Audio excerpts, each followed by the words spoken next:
welcome to the Meeple Podcast, Episode 8. My name's Bill Price. And I'm Hollis Biggs. And this is the podcast for board game beginners. And not just board game beginners, but card games too, which is what we're here to talk about. Yeah, today we've got 3 really good card games, ranging from super easy, pretty quick games to play, all the way up to one that I found pretty challenging, at least the first round playing it. Yes. We go from basically Uno level to somewhat brain-burny. But it is a journey that we're going to take you on today. And we're going to start with a card game from an exceptionally well-known designer, which is Reiner Knizia, actually Dr. Reiner Knizia. He is potentially one of the most prolific game designers that has ever lived. He has several hundred designs. The Dice Tower actually on YouTube they did a top 100 Reiner Knizia games between several people, and they had different games on them. So that just tells you how many he has. I probably have a dozen or so of his games. But this is a lot of his games can be very mathy and complex. This one is not, and it is called Don't Llama, the card game. And it's also reprinted as just Llama, the card game.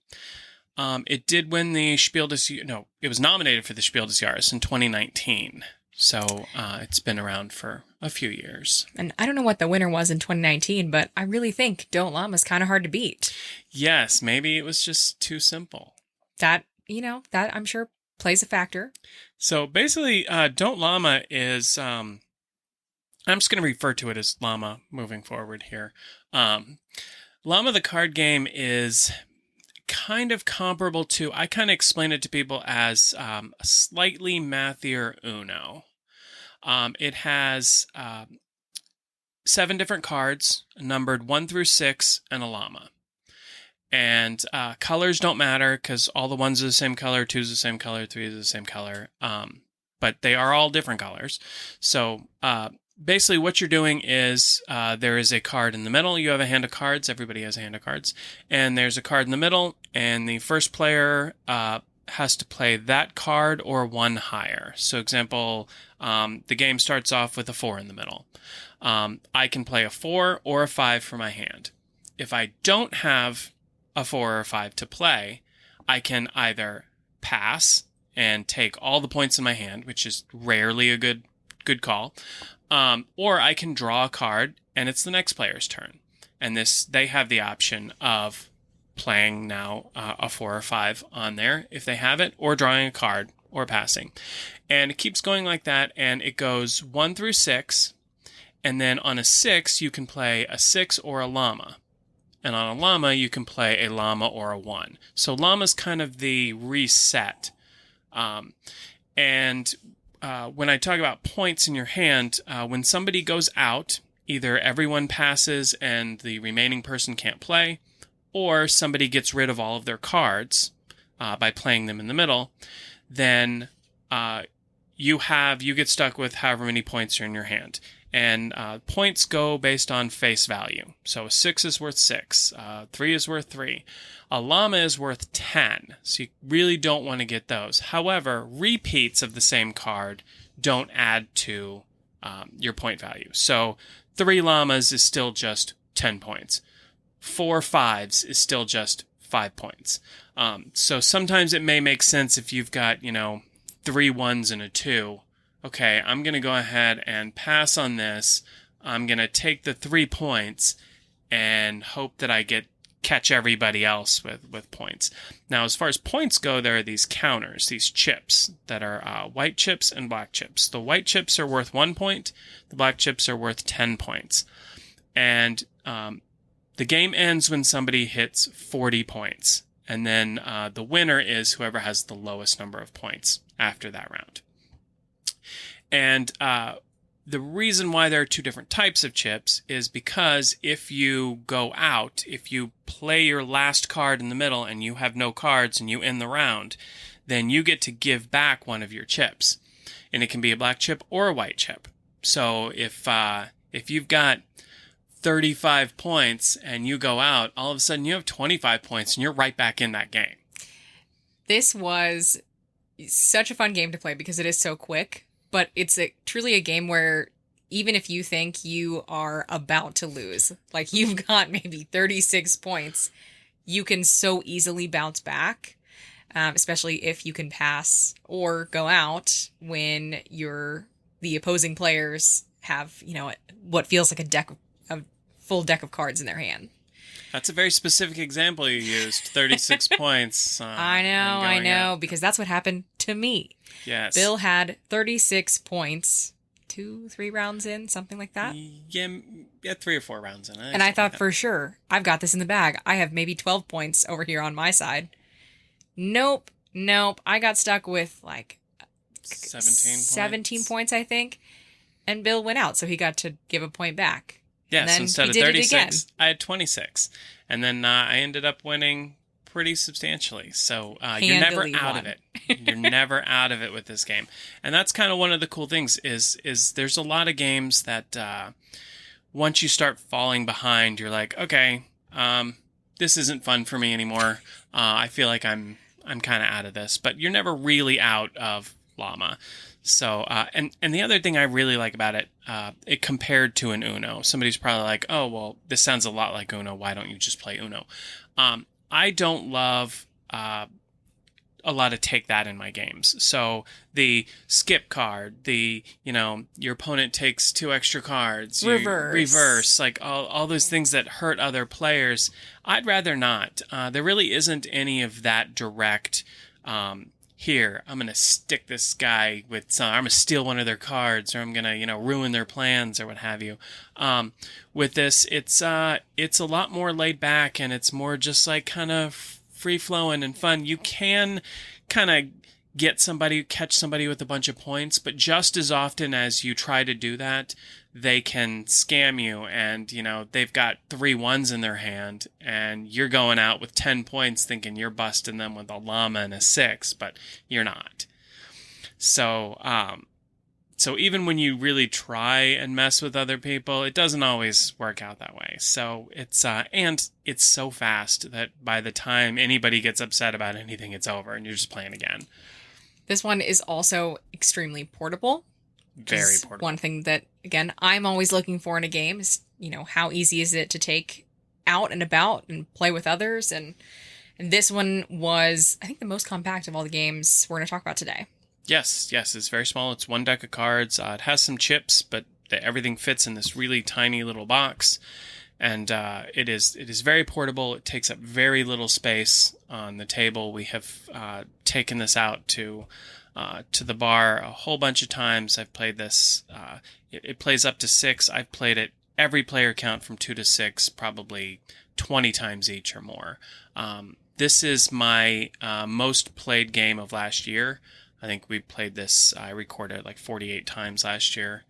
And it's so much fun because it doesn't stress you out. You can talk about stuff, and you can just chit chat with people. And everyone has a good time, and you're just playing these cards, and there's very little decision space in it, and it's just a lot of fun, and it's just a good game to pass the time and to hang out with friends. It's not one of those games. I played some games where it's just like you're not talking the whole time because you're so focused on. You can't focus on LLAMA. Like, if you can, you need to get out more. This is definitely a fun one. I definitely see why you played it so many times last year, and I think it'll be a crowd pleaser this year as well. Yes. So check out that one on our website. The next one is one that we have talked about before, but I think we're going to go a little bit more in depth because it is one of Hollis's favorite games of all time. Well, real quick before we touch on that, what do you give Don't LLAMA? Oh, My Rating. rating on Don't Llama is going to be an 8.5. 8.5. Wow. I know, I didn't even win. I'm I'm rating I'm it pretty high. I'm gonna give it an 8 for all of the reasons that we talked about. Wow, all So right. All yeah. right. I like it. All right, so Bill kind of hinted at this, but this is one of my personal favorite games because one of my very best friends introduced me to it. And it is called Five Crowns. So Five Crowns is I always like to relate games to other games that I've played or that might be slightly more mass produced. You might have seen it, but Five Crowns is, in its own right, pretty well distributed at this point. Hmm. But I am going to describe it as a game of rummy with a little bit of phase 10 mixed in. So with Five Crowns, you have got, it's really like a regular deck of cards with cards, But with 5 suits. but with 5 suits, correct. So and you I still think got 2 of each, so it's like 5 suits and then doubled.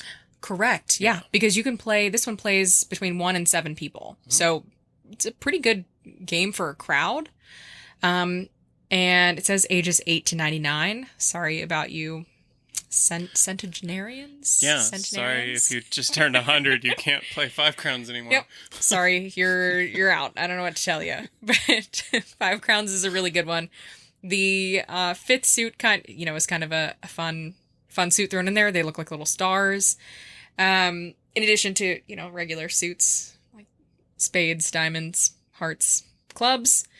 But again, it even calls itself a rummy style card game. You're trying to create sets or runs of similar cards. So, and each round is kind of like a different phase if you've ever played phase 10. The biggest difference here is that you're not going to skip over any phases. The first round of the game, you're trying to collect 3 of a kind. So either 3 in a run or 3 of a set. So that can be a 4, 5, and a 6 of the same suit, or 3 kings, whatever the case may be. And then in that round, any card with a 3 on it is going to be a wild card. So let's say I had a king and a queen of the same suit in my hand. I can play that 3 in with it of any suit. And that 3 is going to act as a wild card to make it a run. And I'm going to go out with exactly that many cards. And once one person goes out, everybody else around the table has one more opportunity to set down their set or run.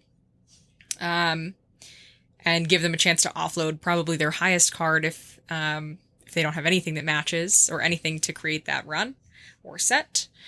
And once everyone's played and points are counted up, you move on to the next phase or next round, which is going to be where 3s are no longer wild, 4s are wild, and you're trying to collect 4 of a run or 4 of a set. So 4 of the same, 4 4s, or in that case, that'd be 4 wild cards, but 4 5s or 4 kings. And there's no aces or 2s, correct? I think there are 2s, if I'm not mistaken. It's been a while since I played it. I don't think there's aces or 2s, because I think every card has a chance to be wild. There are no aces. You are correct.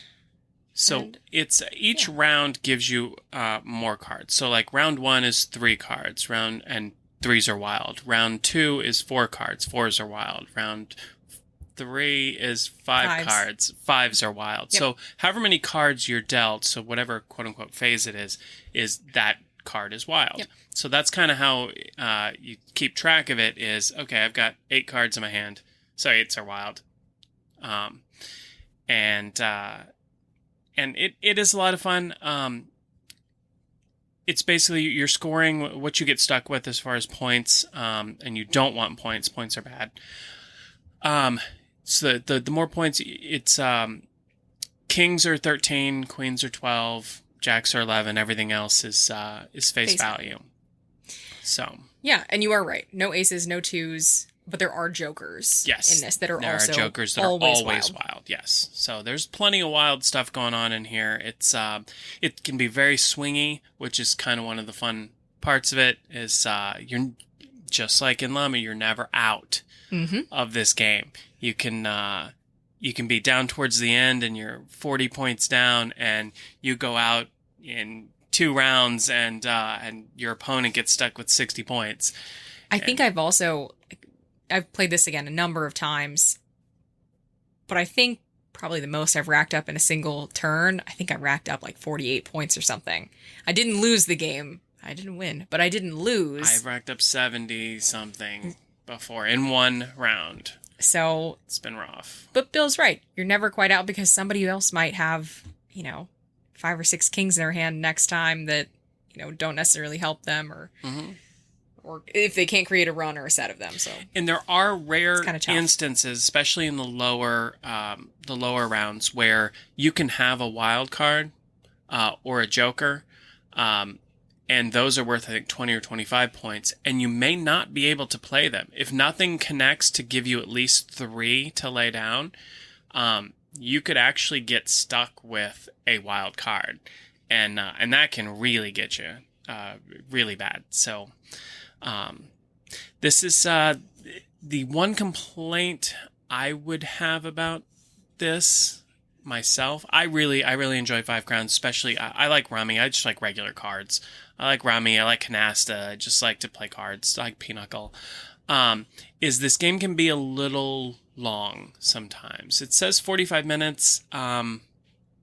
With 2 players, probably with a bunch of people, I would put that closer to an hour, potentially. I might, with 7 players, I'm going to put that closer to an hour and a half. Yeah.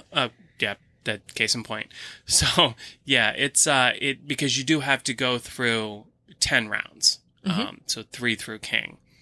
And each of those rounds, depending on how analysis paralysis prone people are, AP prone, then it can certainly take a while. But I enjoy it, and it is a lot of what I liked about Don't Llama, which is it's a social card game. You're never not talking. It's not one of those games that quiets the table down. It's a good family game. It's a game that I could picture, sitting down with, mom and dad and the kids, and we all play. Five Crowns is the card game of the night, and how was your day, Billy? And Susie had a great day too, and you guys just got stuck with 50 points. Eat it, kids, right? So I really enjoy it. I don't think I like it quite as much as Hollis, but I'm gonna hear what's your score on that? I do normally dominate at 5 crowns, so that is why I like this game so much. I've never seen that happen. But. Yeah, I said that the very first time I played this, which might have been the first time I met you guys. I think it was you. Maybe second time? Yeah. Something like that. And I said, I love this game. I always dominate at 5 crowns. And I have never lived it down. I don't think I've won a single game since I said that. So that's okay. It's a word to the wise. Be careful what you say. Yes. You might jinx yourself. Yes, I do that a lot. But I'm still going to give this a pretty high rating because it is one of my favorite card games. Mm-hmm. So I'm actually, despite Blair Matt, I'm going to give it a 9. Wow, a 9. I'm going to give it a 7.5. I will always gladly play it. There are occasions I would recommend it. I suggest it, but it's probably not one that I am like, what I'm really feeling like right now is 5 crowns. But if somebody else is like, hey, let's play 5 crowns, absolutely, I'm ready. Let's go. I'm going to dominate it in 5 crowns. In my defense, one of the only games that my family played growing up was Hand and Foot with 6 decks of cards, I think, in one set, because we have a pretty large family. So I'm used to playing card games for hours on end. Oh, for sure. We play a lot of Canasta. My wife and I play a lot of Canasta, and that is a lengthy game. So 5 crowns, the timeline on that doesn't bother me as much. So again, my rating still stands where it is. This one's a little bit shorter than for sure a couple of rounds of Hand and Foot. For sure. Yes. But yeah, but a solid game. Big thumbs up recommend from us. The last one we're not going to spend a ton of time on, but it is a really good one if you're looking for that next step card game. It has been described by several people I've introduced it to as brain burning, and that is Red 7. This won the Golden Geek Award in 2014, so it's been out for a while. It's very popular at conventions and things like that. You see it played a lot. And it basically, if you've ever played Flux, it's kind of similar to that. Flux is pretty mass markety, and so I think it's good odds that somebody listening has played Flux.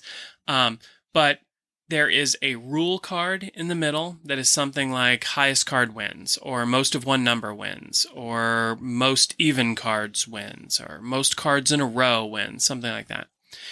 And you have a hand of cards, and you also have a tableau of cards in front of you. It starts with one. And what you're trying to do is you can't move on unless you are winning whatever that rule is. Now, you can change the rule with a card in your hand, or you can play a card in front of you on your tableau that makes you be winning that rule, or you can do both. You can play a card to change the rule and a card in your tableau. But if you cannot somehow make it so that you are winning the hand after you do one of those options, then you lose that game. At least that round of the game. There's ways to play for scores. There's extra action things on there for more advanced game. There are several variants that come with it, but in the base game, you just kind of you win that round or you lose that round, and it can be very challenging to kind of see, like, okay, I have this hand of cards. Can I win this rule, or can I change the rule and then win it, or do I need to change the rule and add a card? But if you run out of cards in your hand, it's very difficult to find a way. There's really only one way to draw cards, and that's by playing a rule card that is a higher number than the number of cards you have in your tableau. So once you've played out some cards in your tableau, it gets much, much, much harder to draw cards. So it's very easy to run out of cards. And if you run out of cards, you don't win, you just can't win, so you lose. Yeah. I would say from that aspect, it makes it a pretty quick game. Mm-hmm. The explanation of the rules for this required Bill explaining it to me like 4 times. So when he says brain burny, like that's me. I love card games, don't get me wrong, and I really enjoyed Red 7, but I was not grasping the like theme of the game, I would say, as a whole, because I think the way they phrase it is that you've got a palette in front of you, and you're kind of discarding colors into the canvas, maybe. Yeah. Which is kind of interesting. There's no real theme in this game. Yeah, like, just pretend like it is just a deck of cards. The theme is colors, and it's the Roy G. Biv red, orange, yellow, green, blue, indigo, violet setup. And while I liked this game, I would not necessarily recommend it to someone who's never played many card games before, or at least give them a few rounds, kind of get the hang of it. I would never encourage you to, throw a game or like let anybody win, but this would be one where I think somebody who's inexperienced with card games or inexperienced with, I don't know, more advanced card games, they might need like a quick win under their belt. This is not a card game for them. Yeah, I recommend this for people who play a lot of card games, a lot of different card games, are looking for that next step of engagement. This very much can be one of those games where you put your head down and you're just trying to math this out, and it's not talky or social. Right now, it probably is my favorite card game of the moment. I will play this anytime, anywhere. I'm giving this a 9. For me right now, this may go lower the more that I play it, but I just am really engaging with this, and I'm connecting with this game a lot. Oh, so. I love that rating for you. Indeed. It's not the same rating I would give it. I imagine it's not. But I also didn't win, so keep in mind that does factor into my personal rating. I did like Red 7 a lot. I think had I played it a couple more rounds, I would have liked it a lot more. I think it's one that you just need to play a couple of times to kind of get the hang of. It really benefits from repeated plays. Yeah, really and then it will play faster as well. Mm-hmm. This one, Bill mentions this pretty frequently about analysis paralysis, your kind of AP decision-making time. I had I had a lot of analysis paralysis on this game. I struggled to kind of come up with, okay, well, I know I need to draw more cards, but I can only do that for so long by putting down these like action cards that I have. So it was just, again, a good game. But I'm gonna rate it probably a little bit lower than Bill. I imagine. I'm gonna give it a. This might hurt you, but I'm gonna give it a 6.5. Okay, you know what? Sorry. That's fair. That's fair. I will be excited to come back to some of these later, 6 months from now, a year from now, once you have a lot more bigger and different kinds of games under your belt to sort of see where some of these grow to or shrink from. I think definitely the more you experience some of these, the more that changes. Yeah, so and I think I'm excited. I think you even kind of mentioned this or touched on this last episode, but like there are some games that you've played so much that your ratings kind of change because Points Island. Yeah, if you've played it enough times, it's great, but you don't always reach for it, so it's not going to get that coveted like 10 rating, Yes. or Exactly 9 rating. So I get it. I think Red 7 will grow on me as we play it some more. Absolutely. We got to try Exploding Kittens. I know. I'm excited to try that. Yeah. I can't believe I haven't yet, considering it's the most, or at least at the time that this was printed, the most backed project in Kickstarter history. That's true. That's true. I think Gloomhaven overtook it since then, but I'm not 100% on that. But yeah, I have the 10-player version, so I imagine we'll play it with a crowd. I played it a few years ago.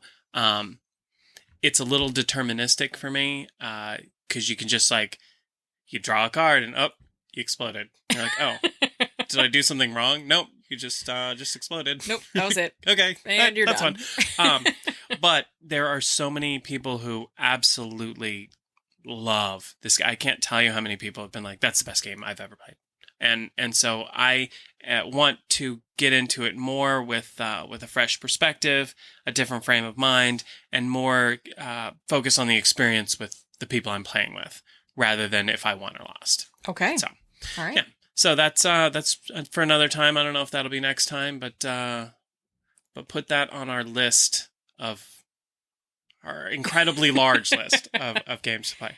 But we are definitely running over on time, so thanks for hanging in with us. If you were counting on this being a 21-minute episode and it's now a 28-minute episode, I apologize, but not so much. Hopefully you still got something out of it. You can check out all these games and more on our website at www.themeeplepodcast.com. You can also email us at themeeplepodcast@gmail.com and check us out on Instagram at The Meeple Podcast, and also on Facebook as The Meeple Podcast. Absolutely. We'd love to hear from you. Like to know what games you recommend. What are your opinions on these games if you've played them? And tell us where you rated them, and tell us how wrong we were in our ratings. Absolutely. Or how right we were. Could be. Both are options. So, all right. Well, we will catch you next time. Thanks for listening.